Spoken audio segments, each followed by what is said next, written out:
बिस्मिल्लाहिर्रहमानिर्रहीम। अस्सलाम वालेकुम वरहमतुल्लाह। मैं अपने 150 साथियों के साथ उर्दन पहुंच चुका हूं और अल्हम्दुलिल्लाह 5-6 दिन इसराइल के बदनामी ज़माना नेगेव डेजर्ट जेल के अंदर रहने के बाद हमें रिहाई मिल चुकी है।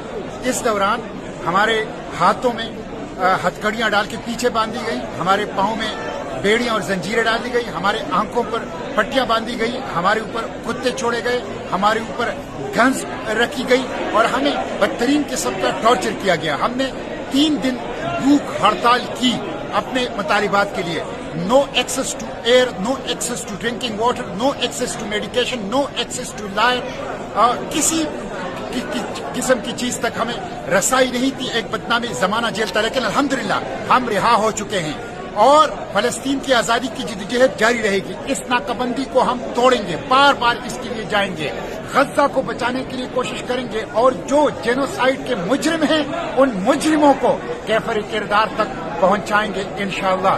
मुजाहिमत जारी रहेगी, अडियाला जेल से इसराइली जेलों तक फलस्तीन की आजादी की जिद्दोजहद जारी रहेगी और मुजाहिमत की जिद्दोजहद इंशाअल्लाह जारी रहेगी। जल्द आऊंगा पाकिस्तान और पूरी तफसील जो इस लोटेला की है और इसराइली जेलों की है आपकी बताऊंगा।